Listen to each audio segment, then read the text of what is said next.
Hey everybody, how's it going? I'm going to go ahead and go through this real quick.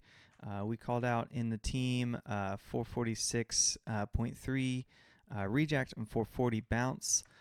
We didn't technically get all the way to 446 today. We did get pretty high. I'm going to move this to the 5 minute, go to the 2 minute on this guy here. Um, but there was plays to be had. I know that we had a call out here when it looked like that we were going to be breaking down. We had kind of this pattern breakout potentially happening here, but ultimately what it ended up being was a liquidity sweep here. So we hit this low, bounced, had a major reaction, and it kind of catapulted us to the upside. Some ways that you could have played today would be by using Fibonacci's. And let me go ahead and explain that a little bit more. If you're going pre-market high to the current day low, we had a really nice move off the 50% retracement that I was able to take advantage of right here. When we're seeing this chart come up this way, you can kind of see lots of volume coming in, obviously. A lot of volume here. A little bit less volume, about 100,000 order difference, but much smaller candle. You can tell that there's a lot of sellers in this. If we go into the 1 minute, you'll see that in even greater detail. You'll see that this is getting rejected here. And then when it comes up, you kind of see that volume really tapers off. And it's not a fantastic look signal wise, but you got to think that we're going to have some sort of reprieve. We've left two little fair value gaps here on the table. And if we kind of go through this, you'll see the second move that we ended up getting. This was called out to all members. We had a move into this fair value gap. You can see that this move has next to no volume on it. So we had this big push up on increasing volume, and then we did decrease at this level. We got a little bit of a pullback. And when it pulled back, you can see that volume is really tapered off. You can see even on the 5 minute, big volume going up, very small volume going down. You start to see these little wicks at the bottom here. You're seeing this little pickup in volume here. You're seeing this little pickup in volume here.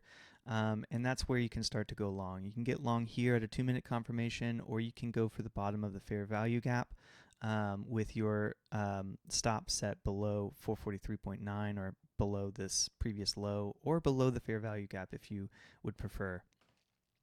And we had a really nice move pretty much straight up to the fib again, and it bounced off the top of the fair value gap a couple times before making it to the next price target, which would be this 445.05. And that would be the second play that we can discuss. You can see it rejects a little bit early here, but we do get like more than two moves off of this. I guess we can go 70.7. It doesn't quite make it there.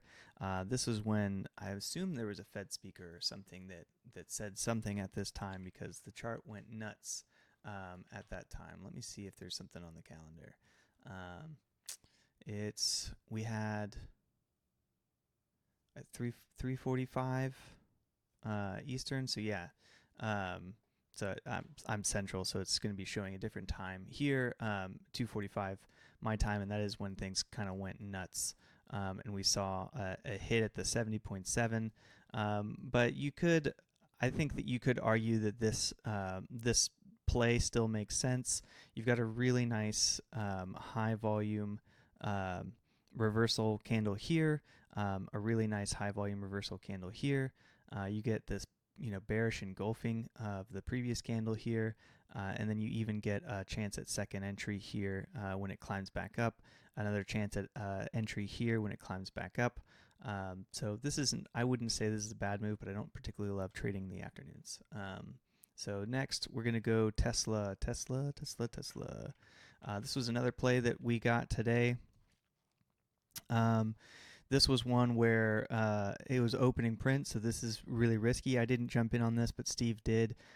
However, you can really make a case for it. We've got a pre-market low right here next to us, and you've got a lot of volume bouncing off this 244 level. You've got another really large long wave doji here, and then you've got another large tail at least, and the volume is still high despite the fact that volume is falling here. I mean, you're looking at 1.6, 1.4, 987. That's a lot, and it really took off after these three here. So hard to take that quickly. Opening print plays are always really, really, really tough, but pre-market low ended up being the area to hold, and 244 is a key area. It was something that was called out, this 244 to 243 bounce. You could have taken it here. I think that a safer entry probably would have been one of the next ones. However, the 5-minute looks pretty atrocious. I don't really love it on either one of these, but if you're looking on smaller time frames, I do like this. You've got this increasing volume into the level, but once we get to the level, you can see a lot of buyers step in on this because it's significantly, it's like a third of the size of the previous candle, despite volume being a little bit bigger. And then you've got a really nice buyer step in candle here.